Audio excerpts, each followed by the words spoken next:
Inter అయిపోయిందా? Engineering ఎక్కడ join అవ్వాలా అని ఆలోచిస్తున్నారా? స్కిల్ జెన్ లో జాయిన్ అవ్వండి. 100% జాబ్ సాధించండి.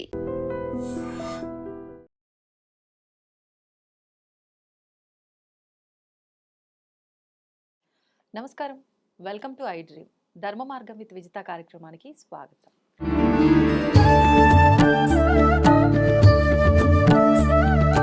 ప్రస్తుతం మనతో పాటు ఉన్నారు శ్రీ విద్యా ఉపాసకులు శ్రీ గురు కరుణామయ్య గారు. గురువుగారి గురించి నేను ప్రత్యేకంగా చెప్పాల్సిన అవసరమే లేదండి. ఎంతో మందికి మంత్రదీక్షలు ఇవ్వటం జరిగింది. నిజంగా ఎంతోమంది కుటుంబాల్లో ఉన్న ఇబ్బందులను బట్టి వాళ్ళు గురువుగారి దగ్గర మంత్రదీక్ష తీసుకోవటం వల్ల వాళ్ళకు తెలియకుండానే ఆ కష్టాలని దాటేసి ప్రశాంతమైన జీవితం అనుభవిస్తున్నాము అని చెప్పిన వాళ్ళు కూడా చాలామంది ఉన్నారు. అసలు నిజంగా గురువుగారితో మంత్రదీక్ష తీసుకోవడానికి ఎదురు చూస్తున్న వాళ్ళే చాలామంది ఉన్నారు. స్వతహాగా అది నాకు ఎలా తెలుసు అని అంటే చాలామంది నన్నే అడగటం జరిగింది, గురుగారు ఎప్పుడు వస్తారు, ఎలా కలవచ్చు, ఎలా గురుగారిని అప్రోచ్ అవ్వచ్చు, మేము వారి దగ్గర ఇలా తీసుకోవాలి అనుకుంటున్నాము అని చెప్పి. అందుకనే నేను ఇంత గట్టిగా ఖచ్చితంగా చెప్పగలుగుతున్నాను. మరి ఎన్నో విషయాలు మనకు కూడా, మన ప్రేక్షకులందరికీ కూడా మంచి మంచి విషయాలు వచ్చినప్పుడల్లా వారు వివరిస్తూనే ఉంటారు. ఇప్పుడు కూడా అందులో భాగంగా కొన్ని మంచి మంచి విషయాలు గురుగారితో మాట్లాడి తెలుసుకునే ప్రయత్నం అయితే చేద్దాం. నమస్కారం గురుగారు. నమస్కారం అండి. గురుగారు, అసలు జీవితం అంటే ఏంటో ఒక తోచని స్థితిలో ఉండిపోతూ ఉంటాం. అంటే ప్రతి క్షణము ప్రతిరోజు అలానే ఉంటుంది, కానీ కొన్ని కొన్ని సందర్భాల్లో మాత్రం ఇంకా ప్రత్యేకించి అసలు ఏంటి జీవితం, ఏంటి బ్రతికేంటి, ఇలాంటి ఒక సందేహం ప్రతి ఒక్కరికి కలుగుతుంది.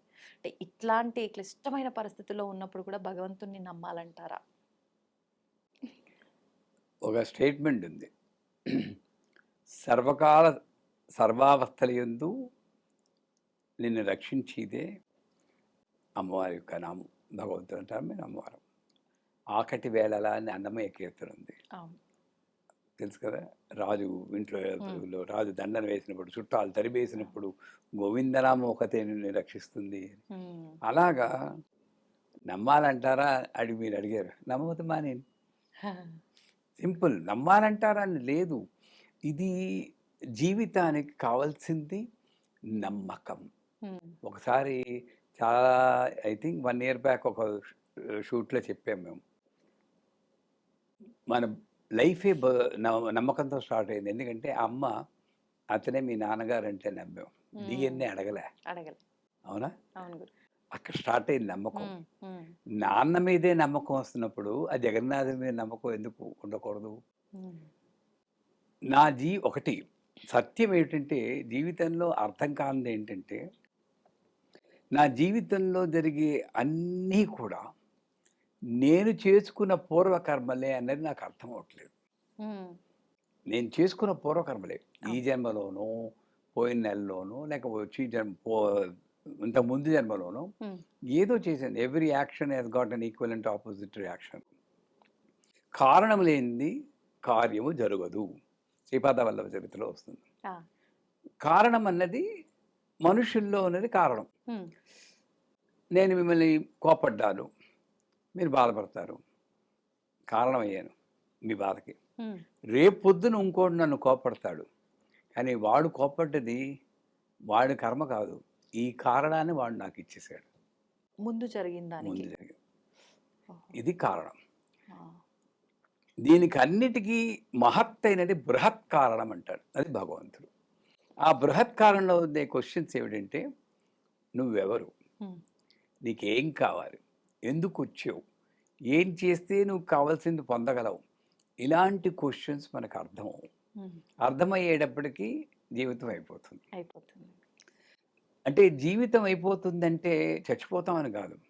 ఇప్పుడు రమణ మహర్షి ఉన్నారు, రామకృష్ణ పరమంతు ఉన్నారు, మౌని బాబా ఉన్నారు, లహరి మహాశయ ఉన్నారు, కొంతమంది సిద్ధపురుషులు ఉన్నారు.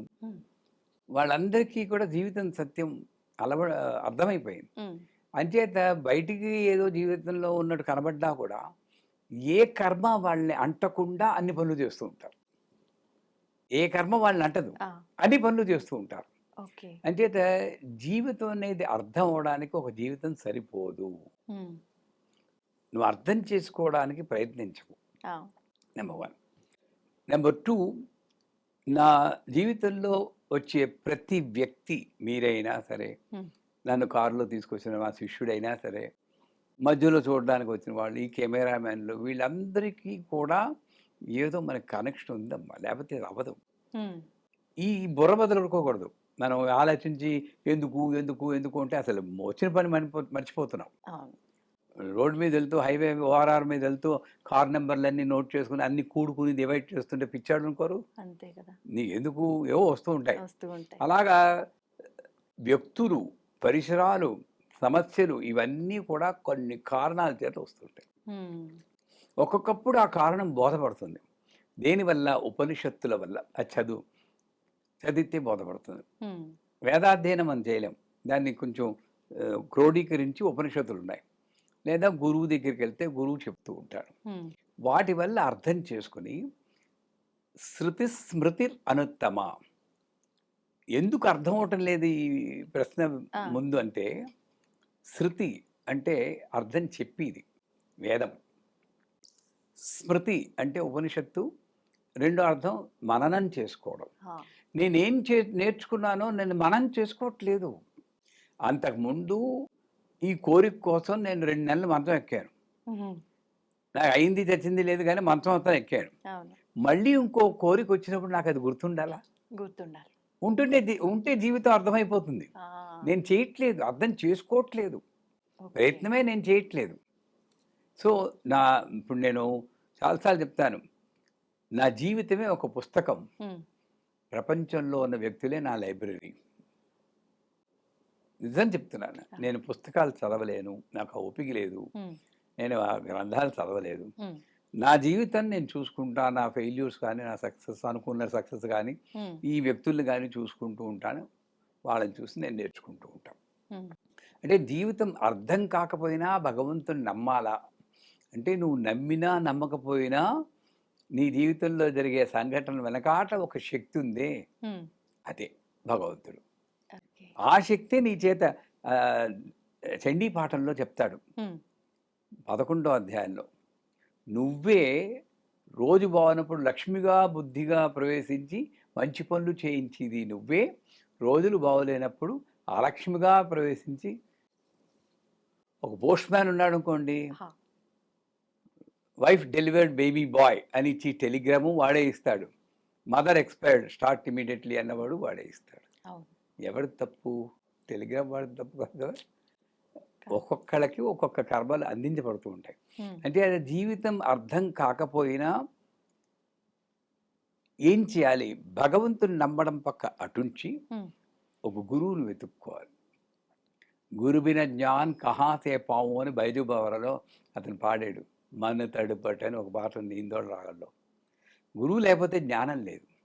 అయితే ఏ గురువుల్లో ఆశ్రయించాలి అంటే అర్థం అవ్వట్లేదు నాకు హ్మ్. వీరికి.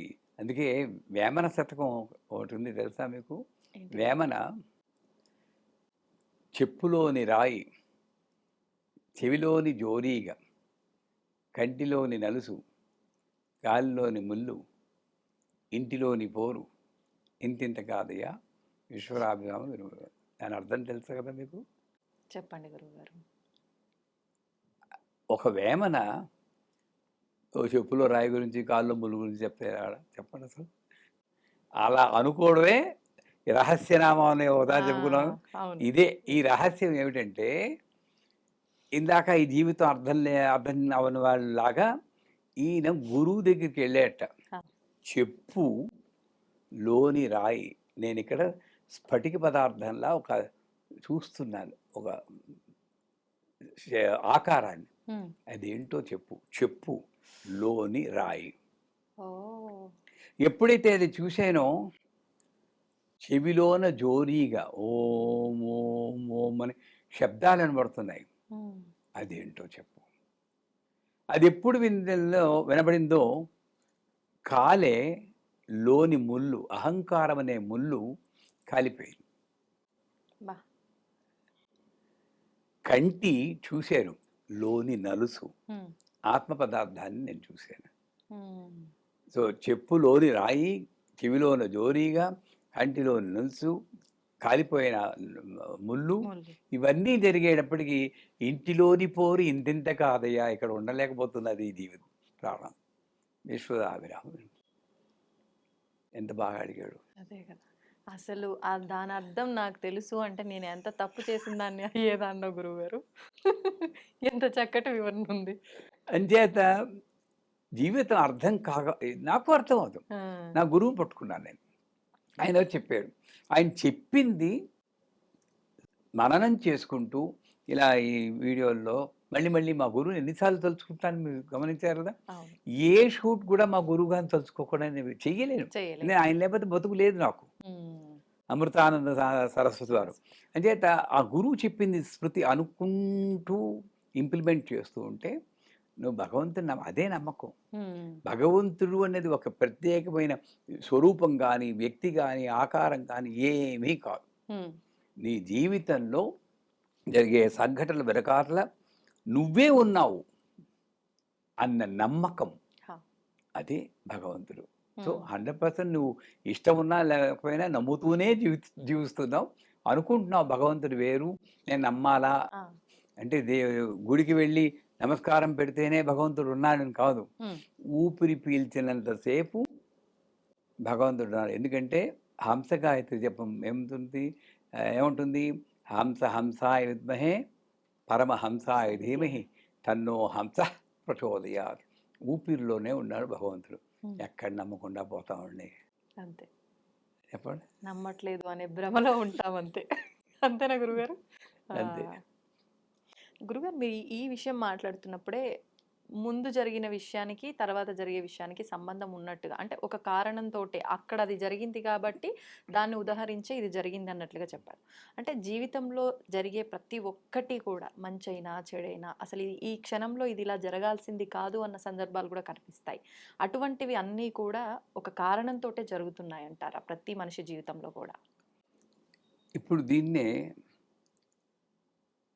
నాకు 2 ఆల్టర్‌నేటివ్స్ ఉంటాయి. ఎవరికైనా సరే. మొదటి ఆల్టర్‌నేటివ్ ఏంటి? నా గ్రహాలు బాగోలేవు. నా పుట్టిన టైం బాగోలేదు. హ్మ్. నేను లలితా సహస్రం తప్పుగా చదివాను. వారాహి మంత్రం చదివేశాను దీక్ష లేకుండా. హ్మ్. ఇలా అనుకుని బయటే నేను కారణాలు వెతుక్కుంటూ ఆ! అసలు ఇక్కడ మసి ఉంటే అద్దంలో చూసి అద్దాన్ని నేను తుడుస్తున్న సేపు ఇక్కడ మసి పోదు. అది చేస్తున్నాం. ఓహ్! బయట కారణాలు అదొకటి. రెండోది ఇది కరెక్టు, ఇది కరెక్ట్ అని ఎవరూ చెప్పలేరు. ఆ! అది చెప్పేటప్పటికి అయిపోతుంది లైఫు. హ్మ్. కానీ రెండోదేంటంటే నా జీవితంలో జరిగేది నేను చేసుకున్నదే. ఇప్పుడు శ్రీచక్రం వస్తుందండి. హ్మ్. 70 ఏళ్ల తండ్రి పోతాడు. నా దగ్గరికి వచ్చేసింది ఆవిడ హ్మ్. శ్రీచక్రం పట్టుకుని. ఏవండీ ఇచ్చేస్తానండి. ఇది హ్మ్. రాగానే మా నాన్నగారు పోయారండి. 70 ఏళ్ల అతను హ్మ్. ఎప్పటికైనా పోవాలి కదా! శ్రీచక్రానికి దానికి సంబంధం ఏమిటి? ఓకే.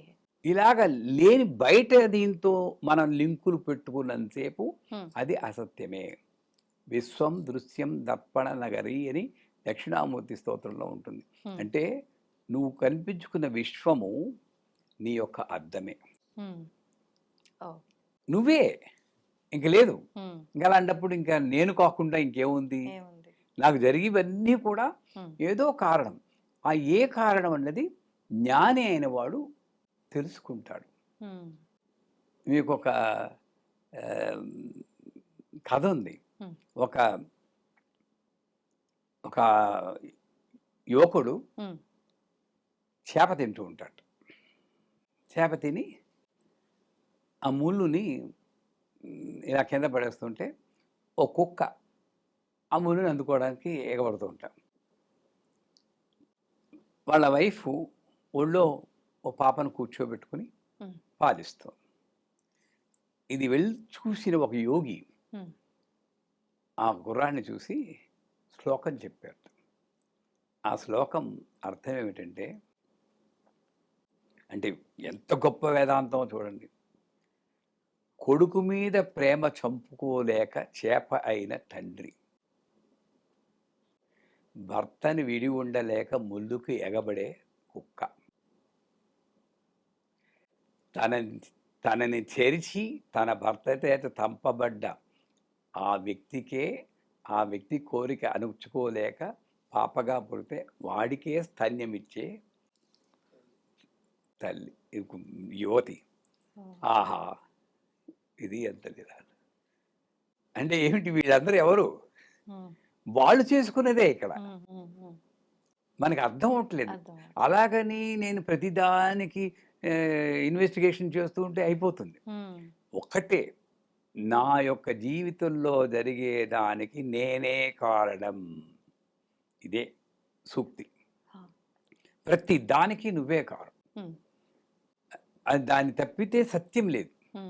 ఇదే పెద్దవాళ్ళందరూ చెప్పేది. బయట ఉన్నదంతా కూడా నువ్వే. అంతర్బహిత్ సత్సర్వం వ్యాప్య నారాయణ స్థిత అన్నాడు. లోపలనే నారాయణుడు, బయట ఉన్న నారాయణ. ఆ నారాయణుడు నువ్వే. ఇప్పుడు దేహో దేవాలయో ప్రోక్తో జీవో దేవో సనాతన అంటారండి. అలాగే పురుష సూక్తంలో అత్యత్యచ్చ దశాంగులం అని 10 అంగుళాల రూపం పైన ఉందంట. ఎక్కడున్నాడు భగవంతుడు? నేను ఆలోచిస్తూ ఉంటే మామూలుగా పడుకున్నప్పుడు ఏదో ఆలోచనలు వస్తూ ఉంటాయి కదా. మలమూత్రాలతో నిండిన ఈ దేహంలో భగవంతుడు ఎక్కడుంటాడు అని ఒక డౌట్ వచ్చింది. ఇవన్నీ అశుద్ధమని అంటాం కదా. దహ్యతే ఇది దేహ, క్షీయతే ఇది శరీర. దేహాన్ని దహించేస్తున్నాం, దహనం చేసేస్తున్నాం. ఎవరిని దహనం చేస్తున్నాం? దేహంలో ఉన్నవాడా? కాదు. ఎక్కడుంది అంటే అప్పుడు అర్థం వచ్చింది, ఈ దేహం అన్నది ఇది కాదు. నేను ఎప్పుడు ఈ స్థూల దేహాన్ని చూస్తున్నాను. ప్రతి దేహం చుట్టూరా ఒక 2 అంగుళాల హైట్లో ఇలా ఊహిస్తే ఒక ఆరా అంటారు. మీకు ఉంటుంది, నాకు ఉంటుంది. ఈ ఆరాలో ఉన్నవాడు భగవంతుడు.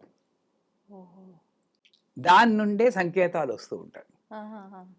నువ్వు దేహంతోనే కనెక్ట్ అయ్యి తినడం, పడుకోవడం అన్నంతకు ఇది అలా ఉంటుంది అంతే. నీకు జీవితం అర్థమవదు.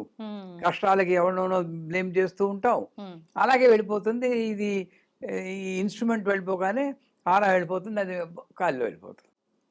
అదే నువ్వు ఒక మంత్రజపం చేసో మంచిగా సూక్తం చదువు ఈ కనెక్షన్ పెట్టుకుంటే అదే నాకు ఈ యొక్క శక్తినిచ్చి మంచి జీవితాన్ని నడిపేటువంటి అవకాశం. కానీ నా జీవితంలో నడిచే ప్రతి సంఘటనకి నేనే కారణమని నన్ను నేను ఉద్ధరించుకోవడానికి అవకాశం వస్తుంది. అంచేత ప్రతిదీ మనమే కారణం. మనం ఎప్పుడో తిట్టుకుని ఉంటాం, ఎలా ఉద్యోగం పొద్దున్నే వెళ్తున్నాం, చచ్చిపోతున్నాయి ఉద్యోగం పోయినా బాగుండు అనుకుంటే ఒక 6 నెలల తర్వాత ఉద్యోగం పోతుంది. ఎవరు దానికి కారణం? మా బాస్కి నా మీద ఇష్టం లేదని తిడతారు, కానీ 6 నెలల ముందు మనమే అన్నాం చక్కటి ఉద్యోగం ఉంటే. నేను మర్చిపోయాను. ఇది సత్యం. నా జీవితంలో చాలాసార్లు జరిగాయి. నేను చేసిందే నాకు. నేను 15 రోజులు క్లాస్ ఎగ్గొట్టేస్తే కాలేజీలో మా నాన్నగారిని నిల్చోబెట్టి మా ప్రిన్సిపాల్ తిట్టకుండా తిడుతుంటే నేను అక్కడే కూర్చున్నాను. అదే నా పిల్ల పుట్టాక 30 రోజులు స్కూల్కి వెళ్ళాను న్యూజిలాండ్లో, భయం వేసి ఎవరు అంటారని. అదే సీను, ప్రిన్సిపాల్ అక్కడ, నేను ఇక్కడ, మా పిల్ల ఇక్కడ, అదే తిట్లే. అర్థమైపోయింది కదా. ఇంతకన్నా సాక్ష్యం ఏం కావాలి? నేను చేసిందే. అక్కడ ఏమైంది, మా నాన్నగారు బాధపడ్డాడు కాబట్టి అది కంటిన్యూ అయింది. అది నేను రియలైజ్ అయ్యి మా అమ్మాయితో, అమ్మ చూడమ్మా, ఎవరైనా నేను చేశాను, కానీ నేను బాధపడలేదు, నాకు చెప్పు, ఓపెన్గా చెప్పు, నేనేం తిట్టను అని అక్కడ కట్ చేశాను. కాబట్టి వాళ్ళ పిల్లలు ఇంకా స్కూల్ మానరు. లేకపోతే ఈ చైన్ వెళ్తూ ఉంటుంది. అంటే అది మార్చుకోగలిగింది మన చేతిలో ఉంది. 100% ఉంది. విజ్ఞతతో నువ్వు మార్చుకోగలవు. అన్నీ ఉంది. రక్తము మాంసశల్యముల రాసియు మీరు కాదు. నువ్వెవడు? రక్తము మాంసపు శల్యముల రాసియు మీరు కాదు. సువ్యక్తము కాని కోరికల మనస్సును మీరు కాదు. ఏ కోరిక ఎప్పుడు పుడుతుందో నీకే తెలియదు, నాకే తెలియదు. అది నీవు. ఆ ముక్తికి భంగకార్యము మోహపు భ్రాంతియు నీవు కావు. మోహం వల్లే కదా ముందుకెళ్ళలేకపోతున్నా ముక్తికి. ఎవరు? మీ శక్తిని మీరుంగగల మహిమాన్వితుడు మీరేగా. నువ్వే అన్నీ.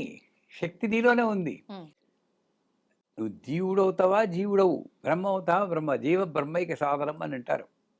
అంచేత ప్రతి దానికి మనమే కారణం. మనం చేసుకున్న వాడికి చేసుకున్నంత అని వస్తుంది కదా చేసుకున్న ఆ వాడికి సాధన. చేసుకున్నంత మహాదేవ. ఓకే. అంటే ఒళ్ళు దగ్గర పెట్టుకొని జాగ్రత్తగా గనక మనం చేయగలిగితే పెద్దవాళ్ళు చెప్పింది వినాలి, శాస్త్రాలు చెప్పింది వినాలి, గురువు చెప్పింది వినడమే కాదు, మనం వింటున్నామండి. అవును. అందరూ అవును. వింటున్నారు. అన్ని ప్రవచనాలు వింటారు. చాగంటి వారు, సామవేదం వారు, ఇంకో ఆయన ఎవరు, గరికపాటి గరికపాటి వారు ఎంత జీవితాలను త్యాగం చేసి అన్నీ చెప్తున్నారండి. వింటున్నాం. ఆహా ఓహో అంటున్నారు కానీ ఆ చెప్పింది ఒక్క విషయమైనా జీవితంలో ఇంప్లిమెంట్ చేసుకొని అది కంటిన్యూ చేసుకుంటే ఇంకోసారి వినాల్సిన అవసరమే లేదు మనకు. అవును. ఆచరించిన ఇంప్లిమెంటేషన్ అది మనకి లోపం వస్తుంది. అందుకే మనకి జీవితం అర్థం కాకుండా ఉంటుంది. వస్తే And for more videos, Please subscribe to iDream. Please subscribe to iDream. Please subscribe iDream. And please subscribe to iDream. For more videos, subscribe to iDream. please like, share, and subscribe to the channel. Congratulations, iDream. subscribe to iDream. Subscribe to iDream. So subscribe to iDream Media. iDream ki iDream team అందరికి huge congratulations. Please subscribe iDream Media. Please subscribe to iDream. Subscribe iDream. Please subscribe to iDream. iDream అంటే నా కళల ఛానల్ను subscribe చేసుకున్న నోరు తిరుగుతలేదు. మీరైతే గంట గుర్తు కొట్టండి. For more such videos, please subscribe to iDream. Subscribe to iDream. Please subscribe to iDream. Please subscribe iDream Media. Please do subscribe to iDream. Please subscribe to iDream Media. For best entertainment and information, please subscribe iDream. And don't forget to subscribe to iDream.